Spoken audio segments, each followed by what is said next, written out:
Ang hangin sa loob ng Conference Room A sa ika-40 palapag ng Navarro Tower ay hindi lamang malamig.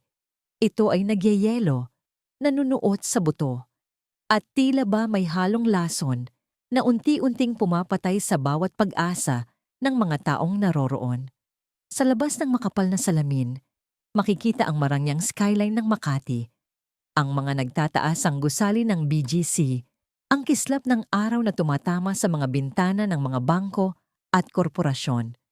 Ngunit sa loob ng kwartong ito, ang kapaligiran ay tila nasa gitna ng isang bagyo na hindi nakikita ng mata, ngunit damang-dama ng balat.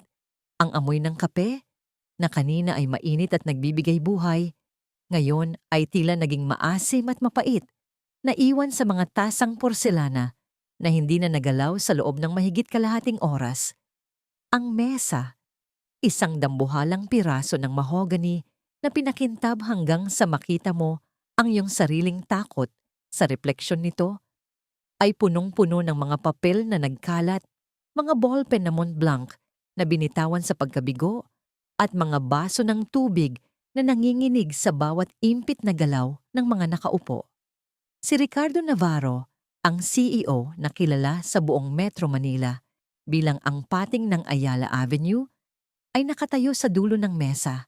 Hindi siya sumisigaw. Wala siyang ibinabatong gamit.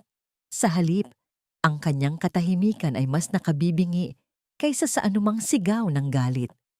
Ang kanyang mga kamay ay nakapatong sa mesa, ang mga ugat sa kanyang pulso ay bahagyang lumulobo, at ang kanyang mga mata ay nakatuon sa isang itim na bagay. Sa gitna ng lamesa, ang Polycom conference phone. Mula sa speaker ng telepono, isang boses ang umaalingaw-ngaw.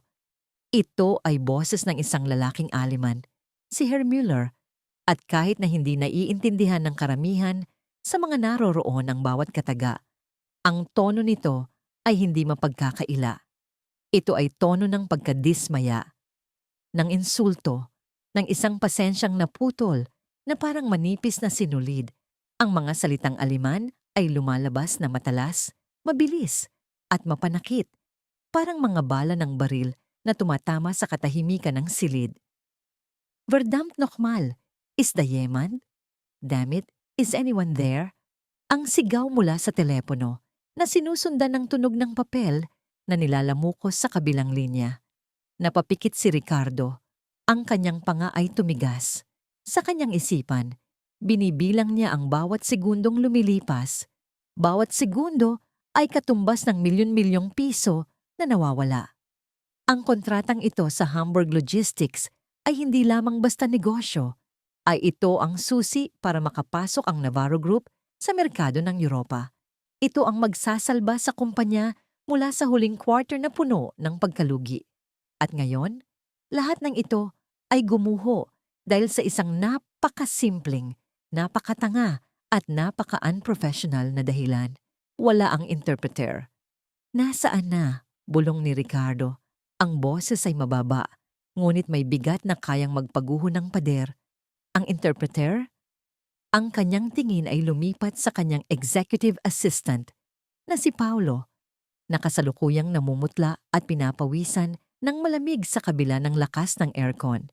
Si Paulo ay halos magkandautal habang hawak ang kanyang cellphone, ang mga daliri ay nanginginig habang nagtatype. Sir Ricardo, garalgal na sagot ni Paulo. Ang boses ay halos hindi lumabas sa kanyang lalamunan. Hindi po makontak si Miss Santos, ang sabi ng agency. Na-stuck daw po siya sa EDSA. May aksidente. Hindi gumagalaw ang traffic. Isang mapait na tawa ang kumawala sa mga labi ni Ricardo. Isang tawa na walang halong saya. Traffic? Ang kinabukasan ng kumpanyang ito ay nakasalalay sa traffic sa EDSA? Tumingin siya muli sa telepono kung saan patuloy ang pagrarate ng aliman sa kabilang linya. At ngayon, mayroon tayong isang galit na aliman na nag-iisip na tayo ay mga amateur na hindi marunong tumupad sa oras. Biglang tumaas ang boses ni Herr Müller sa speaker, mas matalas, mas mapanganib. Ich habe keine Zeit für diesen Unsinn. I don't have time for this nonsense. Nagkatinginan ang mga board members. Ang ilan ay nag-iwas ng tingin, tila ba naghahanap ng butas sa mamahaling carpet na maari nilang pagtaguan. Ang iba ay nagkukunwaring nagbabasa ng dokumento kahit na alam nilang wala silang magagawa. Ang kawalan ng kakayahan na makipag-usap ay naging pader. Isang pader na gawa sa salita at kultura na hindi nila kayang tibagin. Hinampas ni Ricardo ang mesa ng kanyang palad. Blag! Ang tunog ay umalingaw-ngaw tulad ng putok ng baril, nagpatalon sa bawat puso sa loob ng kwarto. Ang tubig sa mga baso ay umalog. Mayroon ba ditong kahit sinong punyeta, na nakakaintindi man lang ng kaunting German? Tanong ni Ricardo. Ang kanyang mga mata ay nanlilisik habang iniikot ang tingin sa kanyang mga highly paid executives. Nagbabayad ako ng milyon-milyon para sa inyong mga MBA at PhD. Huwag niyong sabihin sa akin na walang marunong magsalita ng lengguwaheng ito maliban sa Guten Tag. Katahimikan. Nakakabinging katahimikan.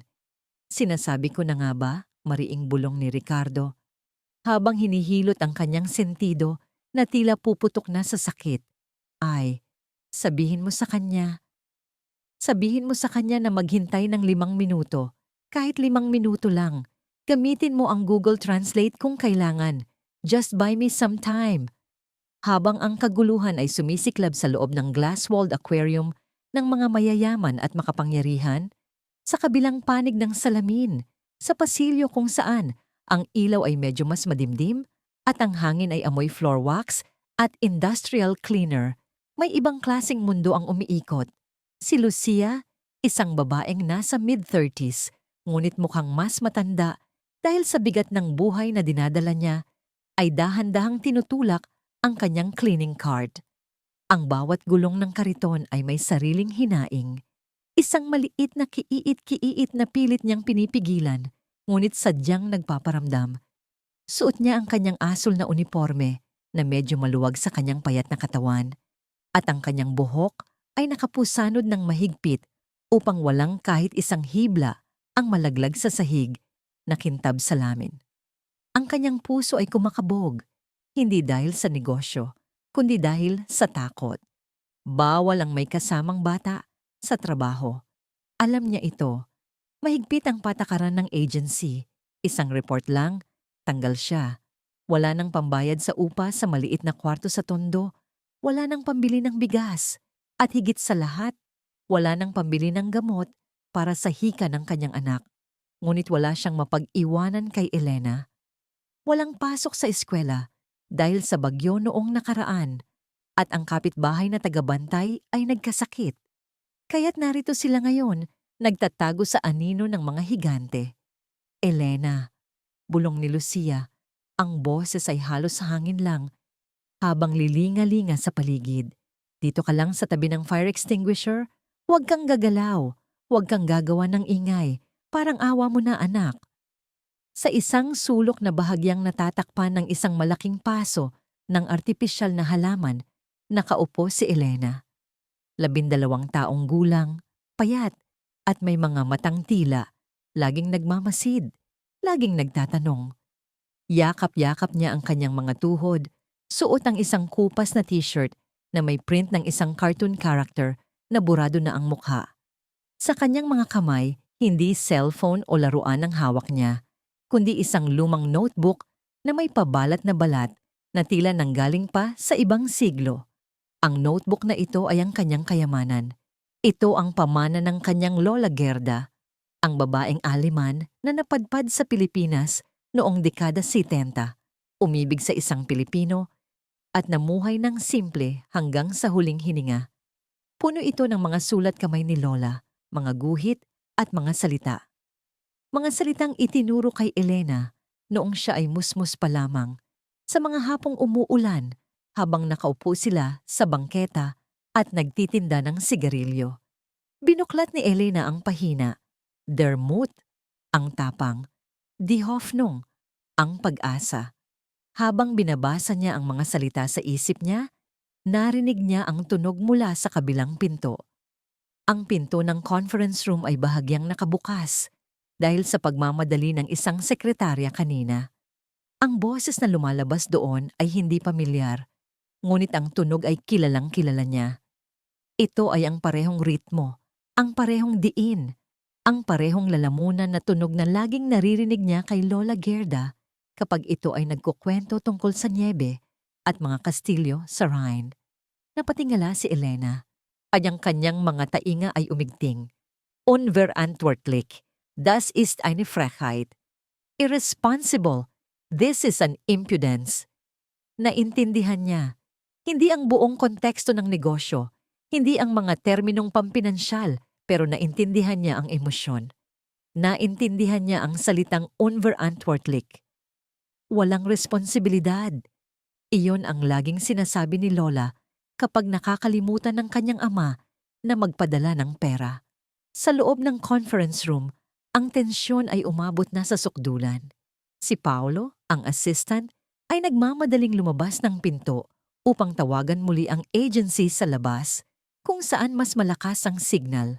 Sa kanyang pagmamadali, hindi niya napansin ang cleaning cart. Tabi! Sigaw ni Paolo, bagamat huli na, nasagi niya ang gilid ng kariton. Ang balde ng tubig na may sabon ay umalog at tumapon ng bahagya sa makintab na sahig. At sa likod ng kariton, nakita niya si Elena. Natigilan si Paolo. Ang stress ng sitwasyon ay sumabog sa kanya at ibinaling niya ito sa pinakamadaling target. Ano ito? Bulyaw niya, ang kanyang mukha ay namumula. Tumingin siya kay Lucia na ngayon ay nanginginig na sa takot. Bakit may bata dito? Ginawa niyo bang daycare center ang opisina ni Mr. Navarro? Alam mo bang nasa gitna kami ng krisis? Sorry po, sir. Sorry po talaga. Halos lumuhod na si Lucia sa sahig. Kinukuha ang basahan para punasan ang natapong tubig. Ang kanyang mga kamay ay nanginginig at ang luha ay namumuo sa gilid ng kanyang mga mata. Wala po kasi akong mapag-iwanan. Aalis na po kami. Alis na po kami agad. Mabilis na nilapitan ni Lucia si Elena at hinawakan ito sa braso. Tara na, anak, bilis. Ang kanyang boses ay puno ng panik, isang ina na takot na mawala ng kabuhayan. Ngunit si Elena ay hindi gumalaw. Ang kanyang mga mata ay hindi nakatuon kay Paolo o sa kanyang ina. Nakatuon ang kanyang tingin sa nakabukas na pinto ng conference room. Mula sa speakerphone, narinig niya ang boses ng lalaki. Mas mahina na ngayon, mas pagod, ngunit mas desidido. Ito ang tono ng pagsuko, ang tono ng pamamaalam. Ich habe genug, sagen Sie Herr Navarro, dass das Geschäft geplatzt ist. Ich lege jetzt auf. I've had enough. Tell Mr. Navarro the deal is off. I am hanging up now. Naramdaman ni Elena ang lamig na gumapang sa kanyang batok. Alam niya ang ibig sabihin ng ich lege jetzt auf. Iyon ang huling sinabi ng doktor na Aleman na tumawag noong nasa ospital si Lola. Iyon ang tunog ng katapusan. Nakita niya si Ricardo Navarro sa loob, nakasandal sa mesa, nakapikit, tila tinatanggap na ang pagkatalo. Nakita niya ang lungkot sa mukha ng lalaking iyon. Isang lungkot na hindi bagay sa kanyang mamahaling suit. Naalala niya kung paano umiyak si Lola dahil walang nakakaintindi sa kanya noong mga huling araw niya. Kung paano siya nag-German dahil iyon lang ang lengguwaheng nagpaparamdam sa kanya na siya ay nasa tahanan. Ang lalaking nasa telepono. Kailangan lang niya ng makakausap. Kailangan lang niya na marinig na siya ay naiintindihan. Anak, tara na. Hila ni Lucia, mas malakas na ngayon. Pero kumalas si Elena. Hindi niya pinag-isipan. Kung pinag-isipan niya ito, marahil ay tatakbo siya palayo sa takot. Pero ito ay instinct. Ito ay ang dugo ng kanyang lola na nananalaytay sa kanya. Ito ay ang pagnanais na punan, ang puwang ng katahimikan na naghihiwalay sa mga tao. Tumayo siya. Ang kanyang rubber shoes ay luma at may butas. Pero ang kanyang mga hakbang ay tiyak. Hoy, bata! Saan ka pupunta? Sigaw ni Paolo, akmang hahawakan siya. Ngunit nakapasok na si Elena sa pinto. Ang pagbabago ng atmosfera ay agaran. Mula sa amoy ng sabon sa pasilyo, pumasok siya sa amoy ng leather, lumang papel at kuryente. Ang ingay ng aircon ay tila humina. Ang lahat ng mata sa loob ng kwarto, mga mata ng mga bise-presidente, mga direktor, at ni Ricardo Navarro mismo ay lumingon sa kanya. Isang batang babae, naka-t-shirt na luma, may hawak na lumang notebook, nakatayo sa gitna ng boardroom ng bilyonaryong kumpanya. Napatigil si Ricardo. Ang kanyang kilay ay nagsalubong sa pagtataka. Sino? Natigilan din si Lucia sa may pintuan. Ang kanyang bibig ay nakabukas sa isang piping sigaw. Ang kanyang kamay ay nakaabot sa hangin, hindi maabot ang anak. Naglakad si Elena palapit sa mahabang mesa. Ang carpet ay malambot sa ilalim ng kanyang paa, parang lumalakad sa ulap. Naramdaman niya ang liit niya sa harap ng malaking bintana, sa harap ng malaking mesa, sa harap ng malaking telepono. Pero narinig niya ang buntong hininga ng lalaki sa kabilang linya. Ang tunog ng kamay na humahawak sa receiver, handa nang ibaba ito. Huminga ng malalim si Elena. Naamoy niya ang alikabok ng lumang notebook sa kanyang kamay. Pumikit siya sandali at nakita ang mukha ni Lola Gerda, nakangiti. Tinuturuan siya ng tamang bigkas. Huwag mong kainin ang mga salita, Elena. Bigkasin mo ng may puso. Idinilat niya ang kanyang mga mata at tumingin diretso sa itim na aparato. Sa gitna ng katahimikan ng mga makapangyarihang tao, ang tinig ng isang batang mahirap ang umalingaw-ngaw, malinis, malinaw, at higit sa lahat, tama. Guten Morgen, mein Herr. Panimula niya, ang kanyang boses ay hindi nanginginig, kahit ang tuhod niya ay parang jelly. Bitte, bitte warten Sie einen Moment. Magandang umaga, Ginoo. Pakiusap maghintay kayo sandali. Ang katahimikan sa loob ng kwarto ay nagbago ng anyo. Mula sa katahimikan ng takot, ito ay naging katahimikan ng matinding pagkagulat. Walang huminga. Si Ricardo ay napatulala. Ang kanyang bibig ay bahagyang naawang. Si Paulo sa pintuan ay napahawak sa hamba. Sa kabilang linya, ang ingay ng pagbaba ng telepono ay hindi natuloy. May sandaling tigil. Isang mahabang segundo kung saan ang mundo ay tila huminto sa pag-ikot. Pagkatapos, isang boses ang sumagot, hindi na sumisigaw, kundi puno ng pagtataka at pag-aalinlangan. Where is da? Sino yan? Tanong ni Herr Müller. Ein Kind? Isang bata. Napalunok si Elena. Tumingin siya kay Ricardo. Nakita niya sa mga mata ng CEO hindi ang galit, kundi isang bagay na hindi pa niya nakikita sa sinumang mayaman na tumingin sa kanya. Pag-asa. Humigpit ang hawak ni Elena sa notebook. Alam niya na ito na ang punto kung saan wala ng atrasan. Ito ang point of no return. Ako po si Elena. Sagot niya sa German. Dahan-dahan, tinitiyak ang bawat pantig. Ako po ang boses na hinihintay ninyo. Sa labas ng bintana, ang araw ay tuluyan ng sumilip mula sa mga ulap. Tinatamaan ang salamin ng Navarro Tower. Habang sa loob, ang pader sa pagitan ng magkakaibang mundo ay nagsisimula ng magkaroon ng lamat. Ang katahimikan na sumunod sa pagpapakilala ni Elena ay mas mabigat pa kaysa sa katahimikan ng takot kanina. Ito ay ang uri ng katahimikan na nararamdaman bago ang isang pagsabog o di kaya ang sandali kung saan ang hangin ay hinihigop ng dagat bago humampas ang isang tsunami. Nakatayo si Elena sa dulo ng mesa. Ang kanyang maliit na bulto ay tila lalamunin ng higanting silid na gawa sa salamin, bakal at walang awang ambisyon. Si Ricardo Navarro, ang lalaking kayang magpatumba ng stock market sa isang pitik ng daliri, ay hindi kumurap. Ang kanyang mga mata, na sanay ng kumilatis ng kasinungalingan at kahinaan, ay nakapako sa batang babae. Sa loob ng kanyang utak, mabilis na tumatakbo ang mga kalkulasyon. Ito ba ay isang biro? Isang panlilinlang? O ito ba ang tinatawag nilang Deus Ex Machina? Ang kamay ng tadhana na sumagip sa kanya sa huling sandali. Dahan-dahang itinaas ni Ricardo ang kanyang kanang kamay. Ang galaw ay simple, ngunit puno ng awtoridad. Sa isang kumpas, Pinatigil niya ang anumang tangkang pagsasalita ng kanyang mga vice-presidente. Pinatigil niya si Paulo na akmang lalapit upang paalisin ang bata. Ibinaba niya ang kanyang kamay. Ang palad ay nakaharap sa mesa. Isang senyas na nagsasabing, hayaan niyo siya. Walang gagalaw. Mula sa Polycom phone, ang boses ni Herr Mueller ay muling bumasag sa hangin. Ngunit sa pagkakataong ito, wala na ang matinis na sigaw. Napalitan ito ng isang malamig at mapanuring tono. Ang tono ng isang negosyanteng sinusubukan kung ang kausap niya ay ginto o tanso. Si Sagen, si Sindistimi, Mat of di Ihwarte? Sinasabi mo na ikaw ang boses na hinihintay ko? Tanong ng Aleman.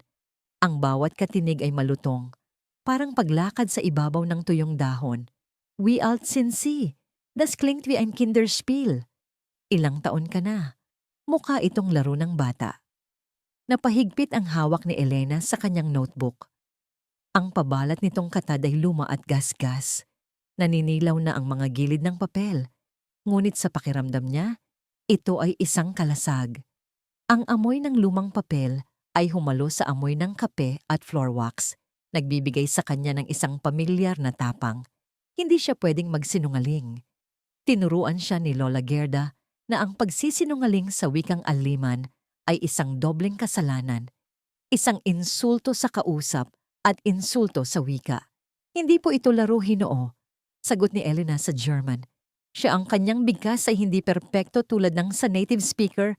May bahid ito ng lambing ng Filipino accent, ngunit ang grammar ay tuwid at ang paggalang ay damang-dama. Ako ay 12 taong gulang. Nandito ako sa labas kanina. Narinig ko ang galit ninyo at narinig ko rin po ang lungkot. Sa huling salita, traurigkeit, lungkot, nagkaroon ng bahagyang pagkabigla sa mukha ng mga board members kahit hindi nila ito naintindihan. Naramdaman nila ang pagbabago ng temperature sa boses ng bata. Sa kabilang linya, tumahimik si Herr Mueller. Ang pagsasabi ng isang bata na narinig niya ang lungkot ng isang veteranong CEO ay isang matapang na pahayag. Maaari itong maging insulto o maaari itong maging katotohanan na walang ibang nangahas magsabi. Lungkot, ulit ni Mueller, tila ninanamnam ang salita. Baka nga tama ka. Munting bata, lungkot dahil sa kawalan ng profesionalismo. Bumuntong hininga ang Aleman, isang tunog na parang hanging lumalabas sa gulong. Sige, bibigyan ko kayo ng huling pagkakataon dahil sa'yo. Pero kung magkamali ka sa pagsasali ng susunod na termino, ibababa ko ito at kakasuhan ko ang kumpanya ninyo ng breach of preliminary agreement. Tumingin si Elena kay Ricardo. Ang pawis ay nagsisimula nang tumulo sa kanyang noo, humahalo sa alikabok ng maghapon. Sir, bulong niya sa Tagalog. Ang boses ay nanginginig ng bahagya. Makinig daw po kayo. Huling pagkakataon na daw po. Tumango si Ricardo. Inilapit niya ang kanyang upuan sa mesa. Tinanggal ang kanyang mamahaling coat at inililis ang manggas ng kanyang polo. Wala na ang CEO na nakaupo sa trono. Ngayon, siya ay isang general na nasa gitna ng giyera. At ang batang gusgusin na ito ang kanyang tanging radio operator. Tanungin mo siya. Mabilis na utos ni Ricardo. Ang mata ay nakatuon sa bata. Kung ano ang specific concern niya sa logistics delivery timeline natin kapag may bagyo. Sabihin mo, may contingency plan tayo. Kumunot ang noo ni Elena. Logistics, contingency, timeline. Ang mga salitang ito ay wala sa kwento ni Lola Gerda. Ang alam niyang German ay tungkol sa pagluluto ng tinapay, sa pagtatanim ng bulaklak, at sa mga kwento ng mga diwata sa Black Forest. Sir, nag-aalangan niyang sabi. Hindi ko po alam ang salitang contingency sa German. Ano po ibig sabihin noon? Sa ibang pagkakataon, baka nasigawan na ni Ricardo ang sino mang magtatanong ng ganoon kabubong tanong sa gitna ng negosasyon. Pero nang makita niya ang mata ni Elena, matang puno ng takot, ngunit puno rin ng determinasyon na tumulong, huminto siya. Napagtanto niya na hindi niya kausap ang isang empleyado. Kausap niya ay isang tulay. At kung gusto niyang makatawid, kailangan niyang ayusin ang paglalatag ng tabla. Ang ibig sabihin noon, paliwanag ni Ricardo ng mabilis ngunit malinaw. Sa tunong hindi pa naririnig ng kanyang mga empleyado, pasensyoso. Ay kung ano ang gagawin natin kapag nagkaproblema. Kapag bumagyo, paano natin masisiguro na makakarating pa rin ang produkto sa kanya? Sabihin mo na, handa tayo kahit anong mangyari. Naliwanagan ang mukha ni Elena. Handa kahit anong mangyari. Iyon ang naiintindihan niya. Iyon ang buhay nila ng kanyang nanay araw-araw. Humarap siya sa telepono. Pumikit siya sandali at hinayaan niyang mawala ang imahe ng boardroom. Sa halip, inisip niya ang gabing bumagyo noong nakaraang buwan. Ang yero ng bubong nila ay kumakalampag na parang may gustong pumasok na demonyo. Takot na takot siya noon. Pero niyakap siya ni Lola Gerda, hinaplos ang kanyang buhok at bumulong ng mga salita sa German. Herr Müller, simula ni Elena. Hindi niya ginamit ang salitang not fall plan, contingency plan, dahil hindi niya ito alam. Sa halip, ginamit niya ang salitang itinuro ni Lola noong ginagawa nila ang bubong. Ang tanong niyo po ay tungkol sa bagyo. Sabi niya sa German, ang kanyang boses ay naging mas malambot, mas matulain. Gusto ninyong malaman kung ang aming pangako ay matibay kahit na ang langit ay nagagalit. Sa kabilang linya, natahimik muli si Müller. O sa ang karaniwang interpreter ay sasabihin, was is there not fall plan by typhoonen? Ano ang contingency plan kapag may bagyo? Napaka-teknikal, napaka-malamig. Pero ang sinabi ni Elena ay tumagos sa puso ng isyu, ang katibayan ng pangako. Oo, sagot ni Müller, ang boses ay mas mababa. Iyan mismo ang gusto kong malaman. Ang Pilipinas ay bansang laging binabagyo.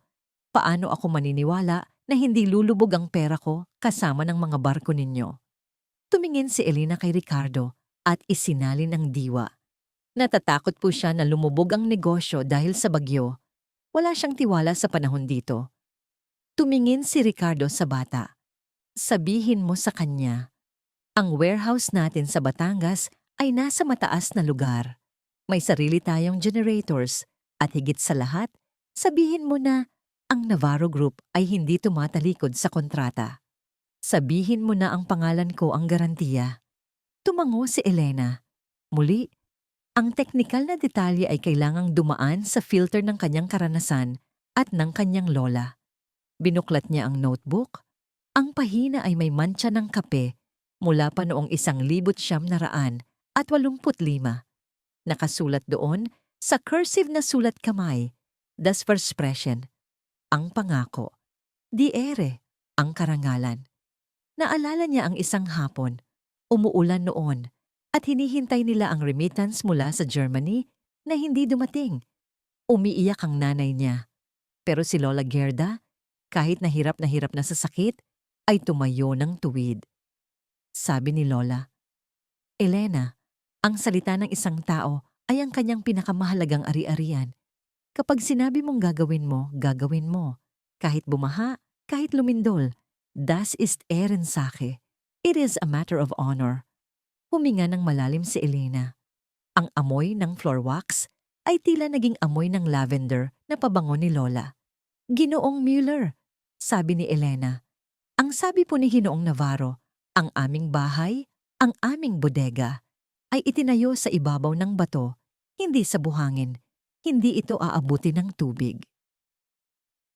Ginamit niya ang imahe mula sa kwentong biblikal na madalas ikwento ni Lola. At higit sa lahat, sabi niya, ang kanyang pangalan ay nakataya dito. Para sa amin, ang pangalan ay hindi lang tinta sa papel.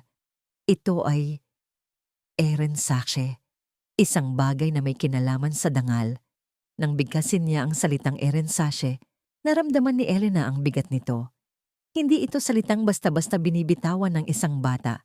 Ito ay salita ng mga matatanda, ng mga sundalo, ng mga taong may prinsipyo. Sa loob ng conference room, walang nakaintindi ng sinabi niya, maliban sa tono. Sure nakita nila si Elena na nakatayo ng tuwid. Ang kanyang maliit na baba ay nakataas. Ang kanyang mga mata ay nagniningning. Para siyang isang maliit na embahador ng isang bansang nakalimutan na ng mundo. May mahabang katahimikan sa kabilang linya. Ang bawat segundo ay parang taon. Si Ricardo ay nakakuyom ang kamao sa ilalim ng mesa. Ang mga board members ay halos hindi humihinga. Kahit ang aircon ay tila huminto sa pag-ugong. Pagkatapos, isang tawa ang narinig mula sa speaker. Hindi tawang nanunuya, kundi tawang puno ng pagkamangha. Eren Sache, ulit ni Mueller. Matagal na akong hindi nakakarinig ng taong gumamit ng salitang yan sa negosyo. Puro compliance, liability, insurance, pero Eren Sache. Narinig ang tunog ng pagpirma ng ballpen sa papel mula sa kabilang linya. Scratch-scratch, isang tunog na mas matamis pa kaysa sa anumang symphony para sa mga taong nasa kwartong iyon. Sabihin mo sa amo mo, bata. Sabi ni Mueller, ang boses ay masigla na. Tinatanggap ko ang mga kondisyon. Ipapadala ko ang nilagdaang kontrata sa email sa loob ng 5 minuto. Pero sa isang kondisyon. Napatingin si Elena kay Ricardo. Pumayag na po siya, pero may kondisyon daw po. Nanlaki ang mata ni Ricardo. Ano? Anong kondisyon? Mas malaking discount? Shares? Pinakinggan ni Elena ang susunod na sinabi ng Aleman.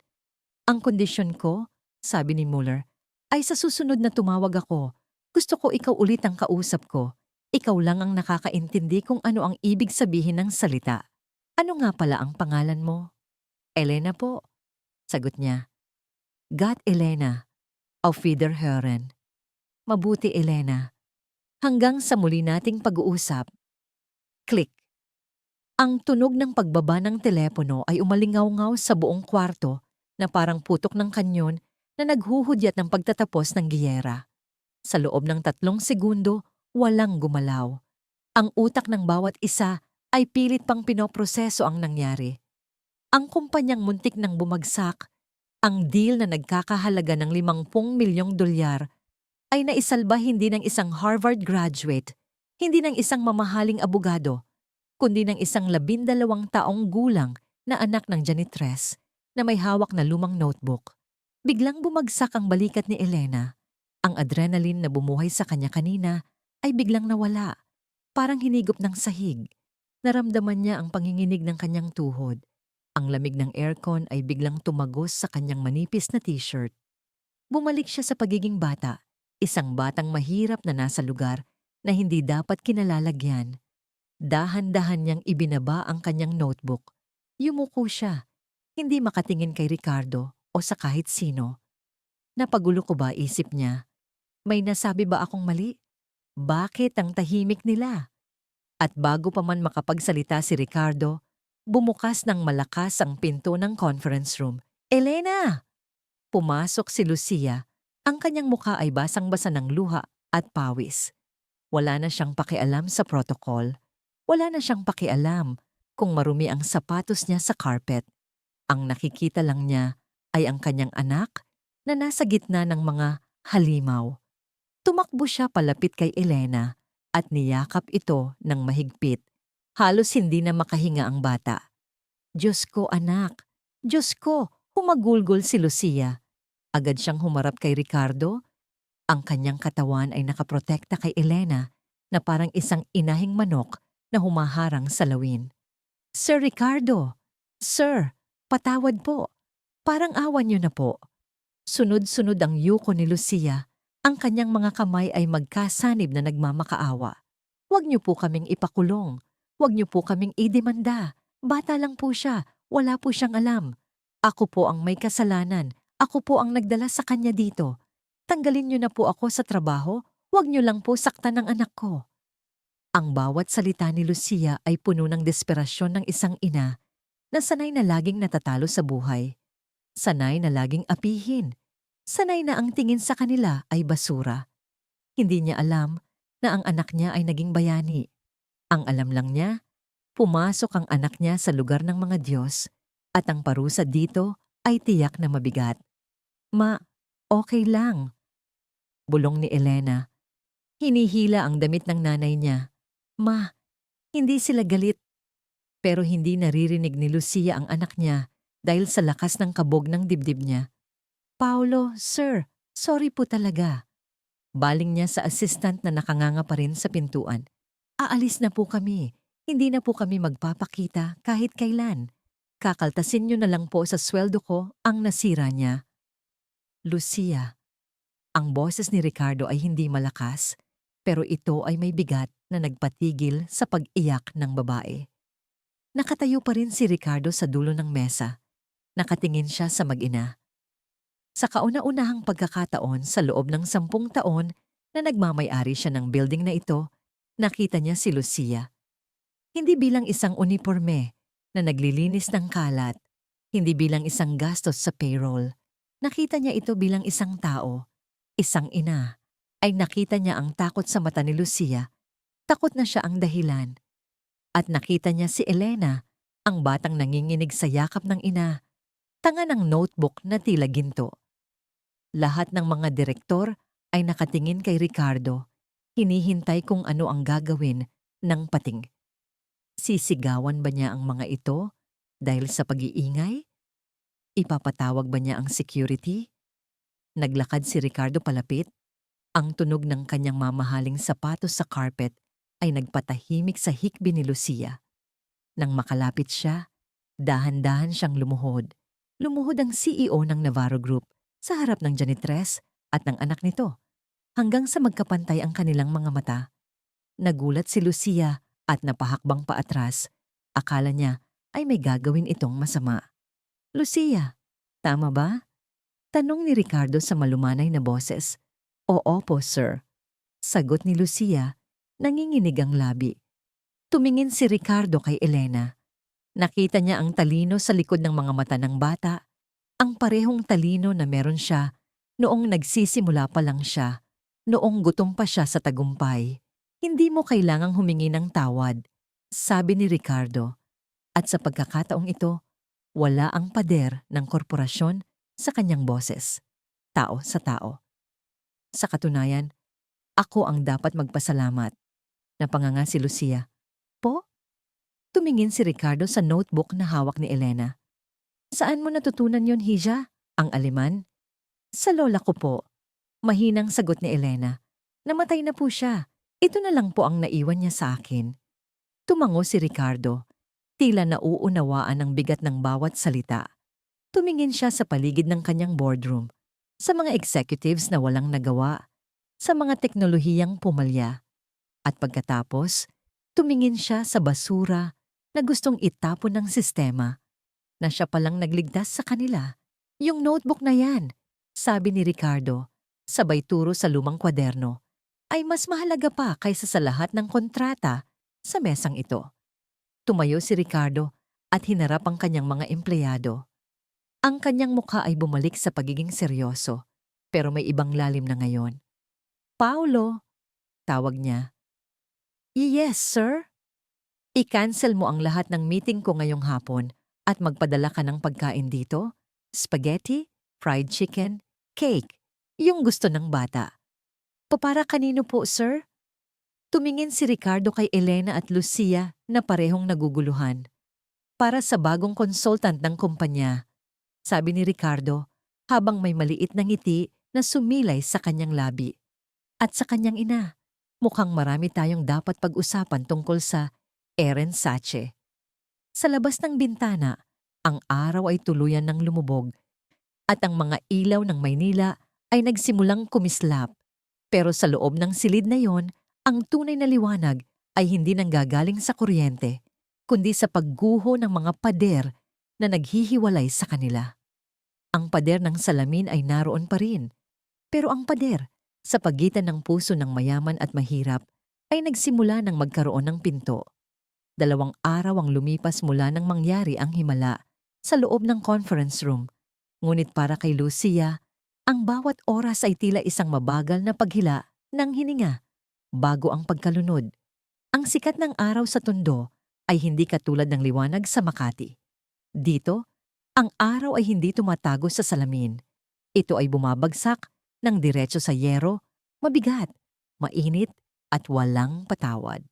8:00 na ng umaga, oras na dapat ay nasa service entrance na siya ng Navarro Tower. Naglalagay ng hairnet at inihahanda ang kanyang mop. Pero narito siya ngayon, nakaupo sa gilid ng kanilang maliit na papag, nakatulala sa basag na tiles ng kanilang sahig. Inay? Ang boses ni Elena ay maliit at nag-aalangan. Nakabihis na ang bata.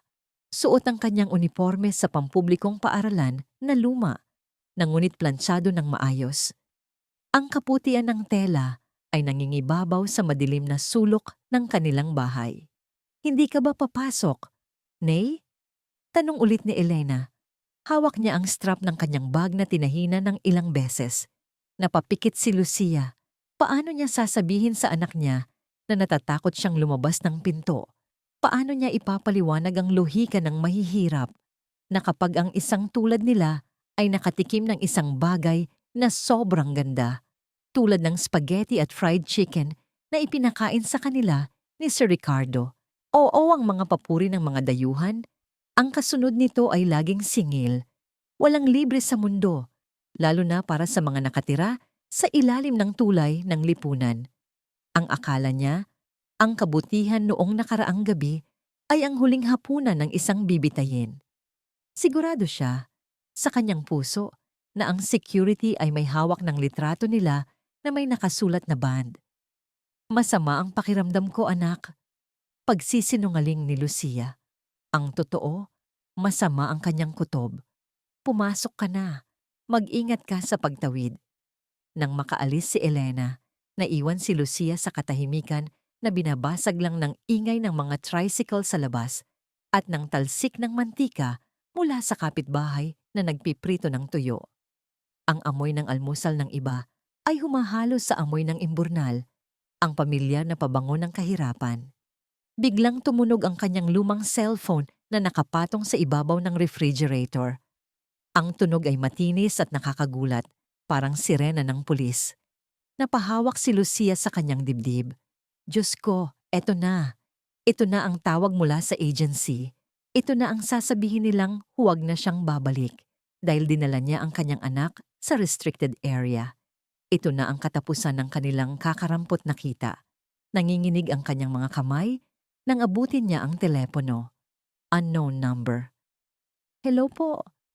Ang boses niya ay halos hindi lumabas sa lalamunan. Magandang umaga. Ito ba si Ginang Lucia Santos? Ang boses sa kabilang linya ay formal, malinaw at may tono ng aircon. Malamig ngunit magalang. Hindi ito boses ng supervisor niyang laging naninigaw. Oo po. Ako nga po. Sorry po, hindi po ako nakapasok ngayon. Oh, sumakit po kasi Si Karen po ito, executive assistant ni Mr. Ricardo Navarro. Putol ng babae sa kabilang linya. Nanigas si Lucia. Ang kanang kamay ni Sir Ricardo. Ang babaeng nakikita lang niya na naglalakad ng mabilis sa hallway habang siya ay nagpupunas ng baseboards. Bakit siya tinatawagan ng isang diyosa ng ika-40 floor? Ma'am, sorry po talaga sa nangyari nung isang araw. Mabilis na sabi ni Lucia, ang mga luha ay nagsisimula ng mamuo. Huwag niyo po kaming idemanda. Wala po kaming pambayad. Kung tatanggalin niyo po ako, tatanggapin ko po. Pero parang awan niyo na po. Mrs. Santos, muli siyang pinutol ni Karen. Pero sa pagkakataong ito, mas malumanay ang boses. Hindi po ito tungkol sa demanda. Ipinapatawag po kayo ni Mr. Navarro. Gusto niya kayong makausap. O kayo at ang anak ninyong si Elena. Po? Napakurap si Lucia. Po pati si Elena? Opo, ngayong 10:00 po ng umaga. Huwag po kayong mag-alala sa trabaho nyo. Nakausap na namin ang agency. Excused po kayo ngayong araw. Paid leave. Paid leave. 2 salitang Ingles na hindi pa nararanasan ni Lucia sa tanang buhay niya. At Mrs. Santos, dagdag ni Karen, huwag po kayong dadaan sa service entrance. Sa main lobby po kayo pumasok. Hihintayin ko kayo. Nang matapos ang tawag, nanatiling nakaupo si Lucia ng 5 minuto, nakatulala sa kawalan habang tumutulo ang pawis sa kanyang leeg. Hindi niya alam kung dapat ba siyang matuwa o mas matakot. Sa mundo nila, Ang pagpapatawag sa opisina ng amo ay madalas na nangangahulugan ng masamang balita na nakabalot sa magandang papel, pero wala siyang magagawa. Sinundo niya si Elena sa eskwelahan na ikinagulat ng guro at ng bata.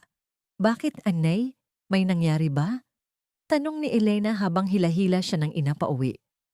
"Pinapatawag tayo ni Sir Ricardo," sagot ni Lucia habang naghahalungkat sa kanilang maliit na cabinet. Inilabas niya ang pinakamaganda niyang damit. Isang puting blouse na binili niya. Sa ukay-ukay 3 taon na ang nakakaraan. Medyo naninilaw na ang kwelyo dahil sa tagal sa cabinet, pero ito lang ang damit niya na may mukhang opisina. Para kay Elena, kinuha niya ang Sunday dress nito na ginagamit lang kapag Pasko o kapag nagsisimba sa Quiapo. "Suotin mo to, anak," utos ni Lucia habang pinaplansya ang gusot ng sarili niyang palda.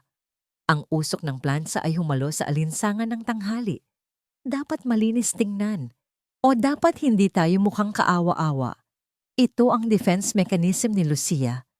Kung mamamatay man sila o sisibakin, dapat ay nakatindig sila ng maayos. Ang dignidad na lang ang tanging bagay na hindi pwedeng nakawin ng mayayaman, kaya kailangang ingatan. Ang biyahe mula Tondo papuntang Makati ay isang paglalakbay sa pagitan ng dalawang mundo. Mula sa jeep na nagsisiksikan, kung saan ang balat ng mga pasahero ay nagdidikit dahil sa pawis at alikabok, bumaba sila sa Ayala Avenue na tila ibang planeta. Dito, ang hangin ay parang mas malinis, ang mga sasakyan ay makikintab, at ang mga tao ay hindi naglalakad. Sila ay rumaragasa na parang may hinahabol na milyones. Hawak kamay silang naglakad patungo sa Navarro Tower. Sa bawat hakbang palapit sa higanteng gusaling salamin, pakiramdam ni Lucia ay lumiliit siya. Nakikita niya ang refleksyon nilang mag-ina sa pader na salamin, 2 maliit na tuldok sa paanan ng isang higante. Sa main entrance, nakatayo si Manong Guard, si Kuya Berting, na madalas sumita sa kanya kapag ang ID lace niya ay baliktad. Nakita ni Lucia na papalapit sila at automatic na hinanda niya ang kanyang bag para buksan at inspeksyonin. Yumuko siya ng bahagya, ang muscle memory ng isang sunod-sunuran. Pero hindi hinarang ni Kuya Berting ang kanyang baton. Sa halip, nginitian siya nito. Isang ngiting may halong pagtataka at respeto. "Ma'am Lucia," bati nito, sabay saludo. "Hinihintay na po kayo sa taas. Tuloy po kayo." Binuksan nito ang mabigat na pinto ng salamin para sa kanila. Natigilan si Lucia. "Ma'am, hindi manang, hindi ate, hindi hoy. Ma'am." Pagpasok nila sa lobby, sinalubong sila ng matinding lamig ng aircon para itong sampal na gumising sa diwa ni Lucia. Ang amoy ay pinaghalong green tea at mamahaling leather. Ang sahig ay gawa sa marble na mas makinis pa sa mukha ng mga artista. Dati, ang tingin niya sa sahig na ito ay trabaho, mga mantsa na kailangang bunutin. Ngayon, habang tumutunog ang takong ng kanyang lumang sapatos, naramdaman niya ang tigas at tatag nito. "Dito po tayo," sabi ng isang babaeng naka-uniforme ng business suit na lumapit sa kanila. Si Miss Karen. Sa halip na dalhin sila sa service elevator sa likod kung saan isinasakay ang mga basura at delivery, dinala sila nito sa executive elevator. Pumasok sila sa loob. Walang butones. Kusa itong umakyat. Naramdaman ni Elena ang pagbara ng kanyang tenga habang humahagibis ang elevator pataas. Hinawakan niya ng mahigpit ang kamay ng kanyang ina. Tumingin siya sa itaas, sa digital display na mabilis na nagpapalit ng numero. 10, 20, 30, 40. Bumukas ang pinto. Ang ika-40 floor ay tahimik. Hindi nakakatakot na tahimik, kundi mapayapang tahimik. Ang carpet ay makapal at lumulubog ang kanilang sapatos sa bawat hakbang. Pagpasok nila sa opisina ni Ricardo, naghanda si Lucia na makita ang CEO sa likod ng kanyang higanteng mesa. Nakataas ang kilay, handang magbaba ng hatol. Pero wala si Ricardo sa kanyang trono. Nakaupo ito sa sofa set na nasa gitna ng kwarto. sa harap ng isang mababang mesa na may nakahandang orange juice at cookies. Wala itong suot na coat. Nakatupi lang ang manggas ng polo nito hanggang siko. Mukha itong pagod, pero ang mga mata ay gising na gising. Magandang umaga, bati ni Ricardo. Tumayo ito at sa laking gulat ni Lucia, inilahad ang kamay para makipagkamay. Maupo kayo. Salamat sa pagpunta. Nangangatal na inabot ni Lucia ang kamay ng CEO. Ang palad nito ay mainit at tuyo, kabaligtaran ng sa kanya na malamig at basang-basa ng pawis. Umupo sila ni Elena sa gilid ng sofa, dikit na dikit sa isa't isa. Tila ayaw madumihan ang mamahaling tela. Si Ricardo, panimula ni Lucia, ang boses ay nanginginig pa rin. Tungkol po sa nangyari, uunahan ko na po kayo. Wala po kaming... Itinaas ni Ricardo ang kanyang kamay, hindi para patigilin siya sa pananakot, kundi para pakalmahin. Lucia, please, sabi ni Ricardo. Huminahon ka. Walang kaso, walang tanggalan. Uminom muna kayo. Itinulak niya ang baso ng juice palapit kay Elena. Tiningnan muna ni Elena ang kanyang ina bago dahan-dahang kinuha ang baso. O ang lamig ng baso ay masarap sa pakiramdam ng kanyang mga daliri. Sumandal si Ricardo sa sofa at tinitigan ang mag-ina. Sa liwanag ng araw na pumapasok mula sa floor-to-ceiling na bintana, kitang-kita niya ang kahirapan sa kanilang anyo. Ang kupas na damit, ang magaspang na kamay ni Lucia, ang payat na pangangatawan ni Elena. Pero nakikita rin niya ang tuwid na likod ng bata, ang parehong tindig na nagligtas sa kumpanya niya. Kumuha si Ricardo ng 2 folder sa mesa. Pinapunta ko kayo dito para ibigay ito, sabi niya. Inilapag niya ang mga folder sa harap nila. Ano po ito, sir? Tanong ni Lucia, hindi nangangahas hawakan ng papel. Ang una, turo ni Ricardo sa asul na folder, ay para kay Elena. Nakipag-usap ako sa Board of Trustees ng German European School Manila kagabi. Isa silang international school sa Parañaque. Ikinuwento ko sa kanila ang nangyari. Kung paano nakipag-usap ang isang 12 anyos sa isa sa pinakamahigpit na business partner namin sa Germany. Nanlaki ang mata ni Elena. Narinig na niya ang paaralang yon. Lugar yon ng mga anak ng embahador at mga mayayamang dayuhan. Interesado sila sa iyo, Elena. Patuloy ni Ricardo, nakatingin sa bata. Bibigyan kanila ng full scholarship. Sagot na nila ang tuition, libro, uniforme, at pati service bus. Ang tanging kailangan mong gawin ay mag-aral at huwag kalimutan ang wikang itinuro ng lola mo. Napahawak si Elena sa kanyang bibig. Tumingin siya kay Lucia. Ang kanyang ina ay tulalang nakatingin sa folder. Parang hindi pumapasok sa utak nito ang mga salita. At ang pangalawa, turo ni Ricardo sa puting folder, ay para sa'yo, Lucia. Napalunok si Lucia. Sir? Tinapos ko na ang kontrata ng agency ninyo sa floor na ito, sabi ni Ricardo. Parang binuhusan ng malamig na tubig si Lucia. Titinanggal niyo po ako? Hindi. Mabilis na sagot ni Ricardo. Tinanggal ko ang middleman. Mula ngayon, direct hire ka na ng Navarro Group, pero hindi bilang janitress. Binuksan ni Ricardo ang folder. Kailangan ko ng Human Resources Supervisor para sa Facility Maintenance Division. Ikaw ang mag-aasikaso sa kapakanan ng mga cleaner, guards, at maintenance staff. Sisiguraduhin mong tama ang sweldo nila, may benefits sila, at hindi sila naaapi ng mga agency. Regular na empleyado, may health card, may bonus. At oras ng opisina, 8:00 ng umaga hanggang 5:00 ng hapon. Sabado at Linggo ay off. Natahimik ang buong kwarto. Ang tanging naririnig lang ay ang mahinang hum ng aircon. Dahan-dahang inangat ni Lucia ang kanyang mukha. Wala na ang takot. Napalitan ito ng isang uri ng pagmamataas. Ang pride ng isang taong sanay lumaban ng patas. Sir Ricardo, sabi ni Lucia.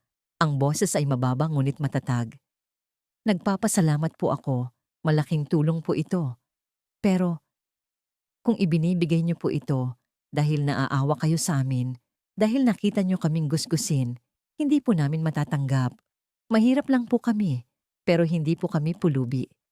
Ayaw po naming maging pabigat o magmukhang kaawa-awa.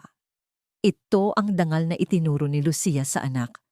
Ang takot na baka ang swerteng ito ay isang uri ng limos na may kapalit na panghahamak sa huli. Ngumiti si Ricardo, hindi ngiting corporate, kundi ngiting totoo. Lucia, sabi niya, at tumingin siya ng diretso sa mata ng babae. Makinig kang mabuti. Ako ay isang negosyante. Hindi ako philanthropist. Hindi ako namimigay ng pera dahil lang mabait ako. Sumandal si Ricardo palapit.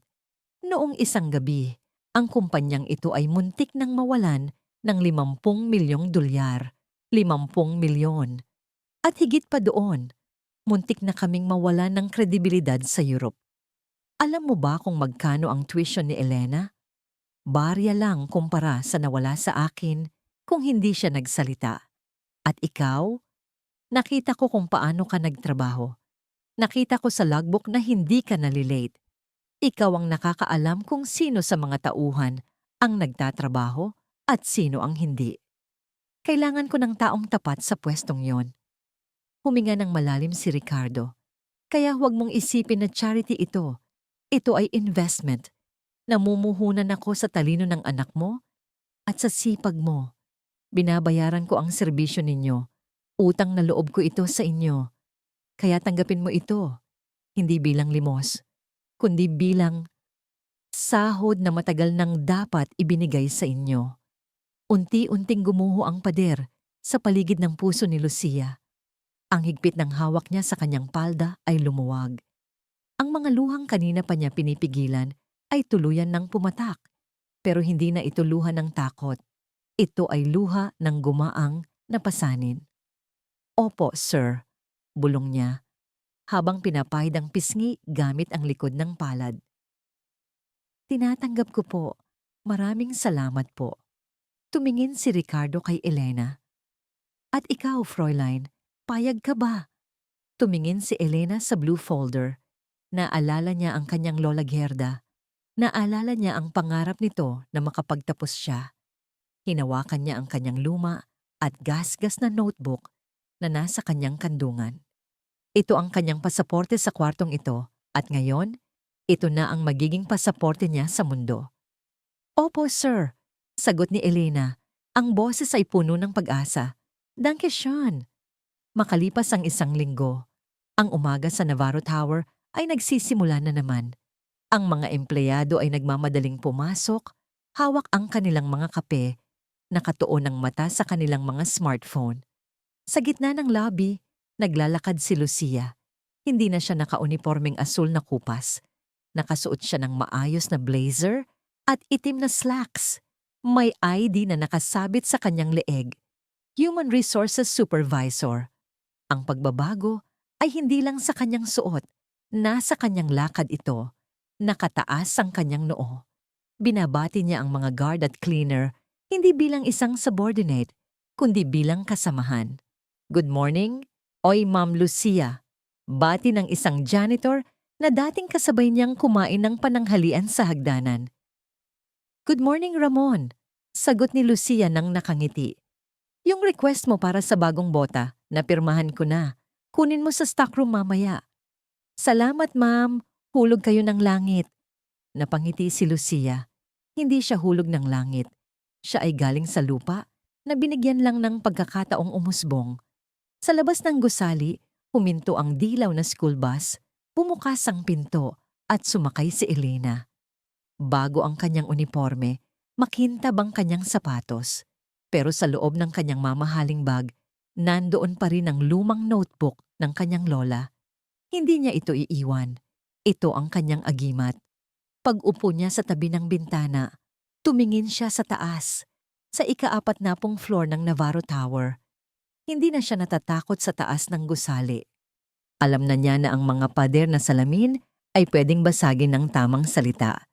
Sa pinakatuktok ng gusali, nakatayo si Ricardo sa harap ng bintana, nakatanaw sa Manila skyline. Hawak niya ang kanyang kape pero hindi siya umiinom. Nakatingin siya sa ibaba, sa mga langgam na tao at mga laruang sasakyan. Dati, ang tingin niya sa view na ito ay empire, teritoryo, pera, mga istrukturang gawa sa bakal at semento. Pero ngayon, habang pinapanood niya ang dilaw na bus na lumiliko sa kanto, iba na ang nakikita niya. Naalala niya ang boses ni Elena sa telepono. Erensache, dangal. Napagtanto ni Ricardo na ang mga gusaling ito ay hindi nakatayo dahil sa engineering.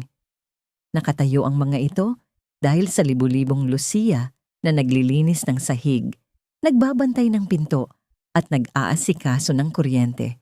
Sila ang invisible foundation. Kung wala sila, babagsak ang lahat ng ito. Huminga ng malalim si Ricardo. Ang hangin sa tuktok ay hindi na kasing lamig ng dati. Karen, tawag niya sa intercom.